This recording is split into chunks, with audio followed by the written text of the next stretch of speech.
Ya, jadi smart listener, semua orang bisa menjadi seorang MC, presenter, atau apapun yang kita inginkan di dunia broadcast misalnya. Satu hal, public speaking skills. Itu wajib hukumnya. Aduh, aku kan nggak bisa. Bisain.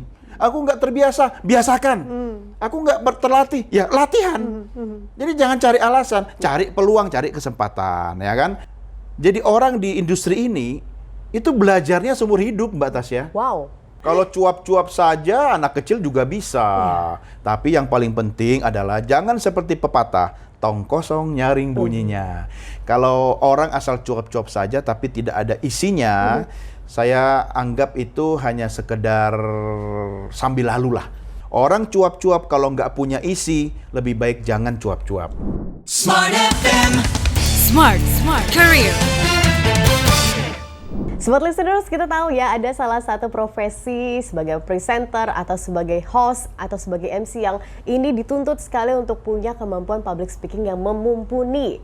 Nah, gimana kalau andai kata Anda salah satu orang yang ingin terjun di dalamnya? Tasya Rustama akan menemani dalam podcast Smart Career bersama dengan ahlinya, ada Mas Doni De Keyser. Halo. Hai, Mbak Tasya, apa kabar? Baik. Sehat ya? Sehat. Semangat Selalu. Terima kasih. Ngomongin soal Mas Doni De Keyser, kita udah tahu ya, udah sering lah ngelihat di layar televisi. Pasaran dong. Udah sering gitu ngelihat di layar televisi. Amin. Wah, Mas Doni begitu.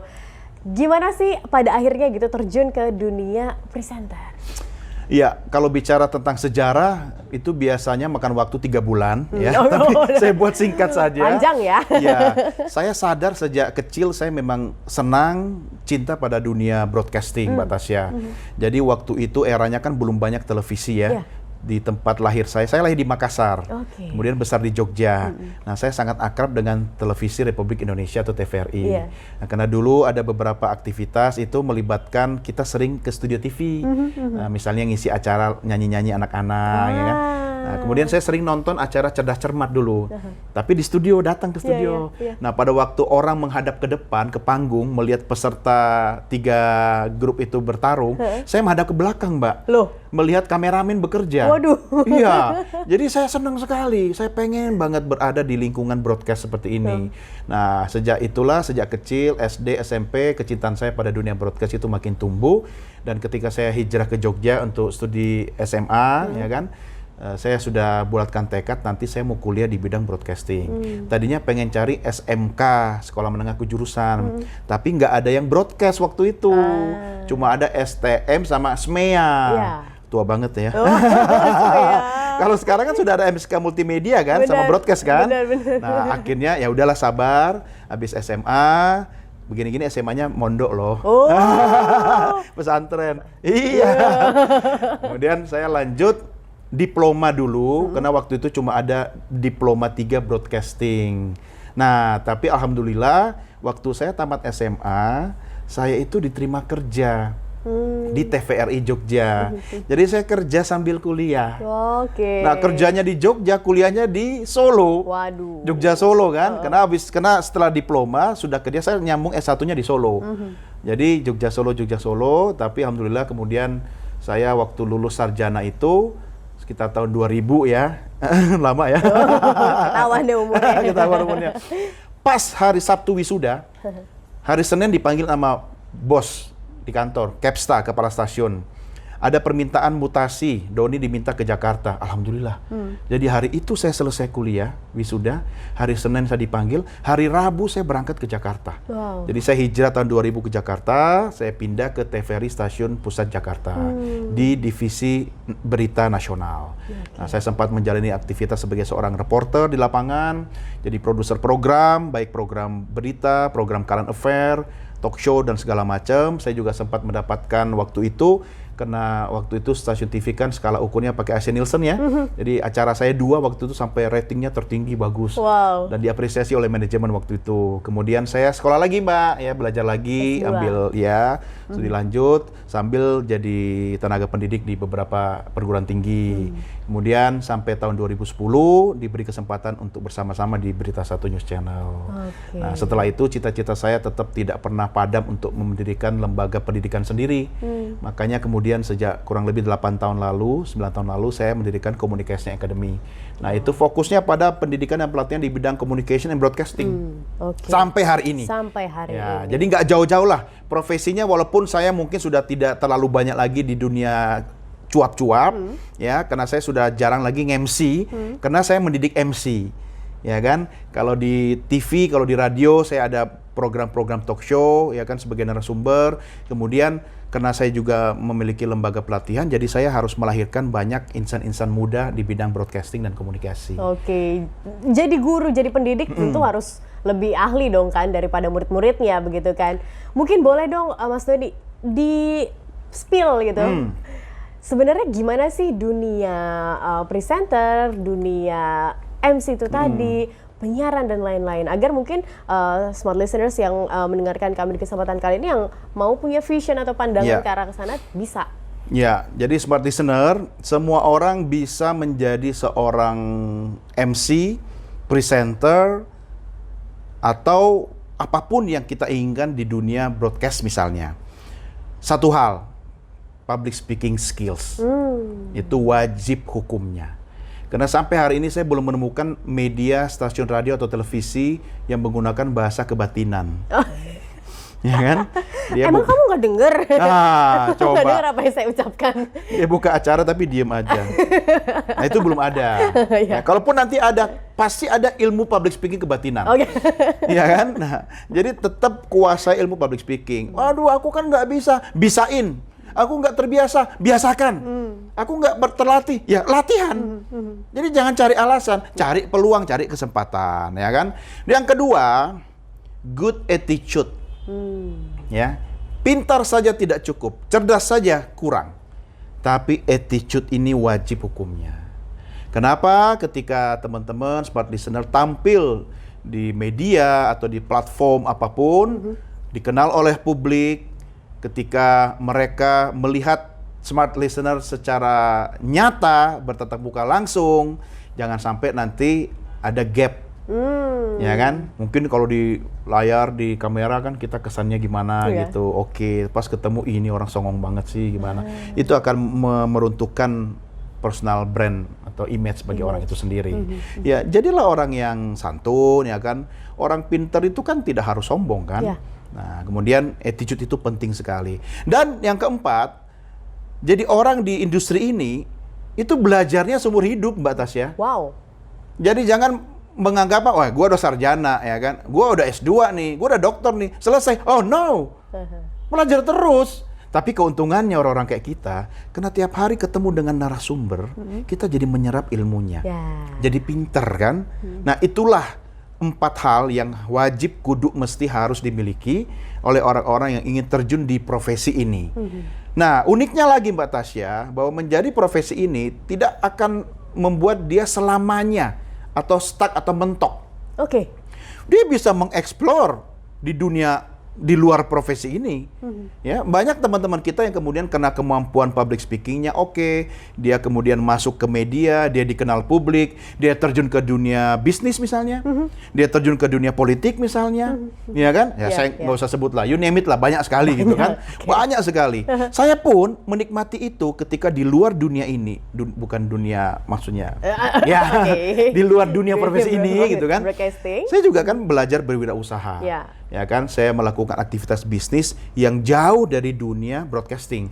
Tapi ketika ketemu dengan investor atau customer, mereka langsung, wah, Dike, ya kan, nggak siaran nih, gitu. Berarti ada sesuatu yang buat saya itu keunggulan. Kenapa? Oh, saya sudah tidak perlu memperkenalkan diri saya. Ya, brand saya cukup dikenal. Nah, tantangan berikutnya apa? Yang kedua, menjaga kepercayaan. Nah, ini kan ngeri-ngeri sedap, Mbak Tasya. Kalau gue nggak bisa jaga trust gitu kan, orang pasti, lalu jaga percayalah sama dia. Itu loh yang di TV itu loh orangnya gini-gini. Wah, itu kan bahaya. Karir saya bisa habis seketika. Jadi tantangan sekaligus peluangnya itu ada. Jadi ketika kita dapat peluang di industri ini, ya kan, dengan 4 syarat tadi, kita bisa membuka pintu-pintu profesi atau bidang yang lain. Begitu. Berarti kalau misalnya ditanyakan begitu ya Mas Doni ya, apakah menjadi presenter atau host gitu atau MC modal cuap-cuap cukup Enggak dong. Kalau cuap-cuap saja anak kecil juga bisa. Tapi yang paling penting adalah jangan seperti pepatah, tong kosong nyaring bunyinya. Kalau orang asal cuap-cuap saja tapi tidak ada isinya, saya anggap itu hanya sekedar sambil lalu lah. Ya. Tapi ketika Anda kemudian smart listener harus menjadi salah satu profesi tadi, baik menjadi MC, presenter, host, pembawa acara, ataupun di bidang-bidang sekarang di media digital, content creator, ya kan? Kalau kita ngomong, misalnya bikin konten di podcast atau bikin di media sosial kita, kemudian kita asal ngomong aja, nggak ada isinya, kira-kira orang akan ngikut kita terus nggak? Enggak. Ya. Tapi kalau kita punya sesuatu, ya kata Mbak Tasya tadi, daging semua nih, ya kan? Walaupun durasinya singkat, orang pasti akan ikut. Ya kan? Bahkan dia membagikan kepada orang lain. Nah, itulah sebabnya lebih banyak manfaat bagi orang lain kalau memang kontennya itu berisi. Istilahnya kalau kita makan sop atau soto, mangkuknya gede, hati-hati, jangan happy dulu. Mangkuknya gede, banyak dagingnya atau kuahnya. Iya kan? Lah kalau banyak kuahnya ya minum tuh kuah. Dagingnya cuma sebutir gitu kan. Tapi kalau ternyata mangkuk gede, daging semua, kuahnya cukup, nah itu. Jadi nggak asal cuap-cuap. Orang cuap-cuap kalau nggak punya isi, lebih baik jangan cuap-cuap. Nah, kemudian ada lagi, harus menguasai teknik berbicara yang baik. Teknik berbicara yang baik. Ya, harus paham medianya apa. Ketika dia berbicara di depan media digital, ya kan? Atau kemudian platform apa, ya kan? Atau berbicara setatap muka langsung dengan audiens, dia harus menguasai itu. Berbeda ya, Mas Doni ya? Berbeda banget, apalagi sekarang eranya digital ya. Kita dihadapkan pada bagaimana komunikasi secara digital, dan itu yang harus kita pertajam sekarang. Komunikasi secara digital? Seperti apa itu? Hal sederhana Mbak Tasya, kalau kita ngobrol secara langsung dengan orang nih, kayak saya ngomong sama Mbak Tasya, kan kita eye contact kan? Bener. Nah, yang sering saya lihat ketika orang berkomunikasi secara digital, baik melalui Zoom ya, contoh ya, atau dia meeting melalui video conference gitu, harusnya tetap melakukan eye contact dong. Tapi apa yang terjadi? Dia tidak melakukan eye contact. Karena eye contact secara tatap muka langsung kan lihat mata. Benar. Eye contact digital adalah cam contact. Kamera, benar. Jadi mata kita harus melihat ke titik lensa kamera. Nah, yang sering saya temukan belakangan ini ketika orang melakukan komunikasi melalui media digital, dia ngaca, Mbak Tasya. Jadi dia nggak lihat ke kamera. Dia melihat dirinya sendiri di layar, di viewfinder. Iya kan? Jadi itu tidak melakukan eye contact. Nah, inilah salah satu teknik digital public speaking yang harus dikuasai oleh generasi sekarang. Katanya eranya digital. Harusnya mindsetnya juga mindset digital dong. Speakingnya juga speaking digital dong. Dan digital ingat, durasi singkat. Jadi belajarlah ngomong itu padat. Jangan ngomong sampai sudah 3 hari, kemudian dikasih tanda sama panitia, habis waktu. Aduh, sebenarnya Mbak Tasya masih banyak yang ingin saya sampaikan, tapi waktunya sudah habis, jadi ya sampai di sini aja. Itu 2 kesalahan. Satu, sebenarnya masih banyak yang mau saya sampaikan. Salah, kenapa? Dia tidak mengukur durasi. Kalau dia dikasih waktu 3 hari, dia sudah tahu dong berapa banyak gue ngomong, ya kan? Kemudian ya, saya minta maaf ya, saya harus akhiri sampai di sini. Ya, menunjukkan dia tidak menguasai materi. Jadi kalau kita mau bicara baik secara langsung ataupun secara digital, tanya dulu. Durasinya berapa? Gue dikasih waktu 1 jam, oke, gue bikin 15 slide. Misalnya, ya kan? Atau 5 slide, oke. Dikasih waktu 3 menit gitu kan? Ya udah, konsepnya apa? Saya mau bicara. Ya dikasih, ditembak misalnya, tolong kasih sambutan di acara pernikahan misalnya kan. Ya kan nggak mungkin lama-lama kan. Orang sudah nunggu mau makan kan. Keburu lapar. Iya, jangan pidato, jangan khotbah. Ya, ngomong 3 menit saja. Ya, terima kasih kehadirannya ya atas nama keluarga, mohon doa restunya ya kan. Mohon maaf atas segala kekurangan, mari kita doakan mempelai bahagia, sakinah mawaddah warahmah. Amin. Terima kasih, wassalamualaikum. Selesai. Ya, jangan pula dia cerita, dulu waktu saya menikah. Waduh, sejarah lagi gitu kan. Orang baru pertengahan pidato udah rendang habis tinggal lengkuas. Oke, terima kasih Mas Thank Doni. you. Dan smart listeners, pastikan Anda saksikan juga episode dalam podcast Smart Career lainnya. Smart FM. Smart Career. Make your future better.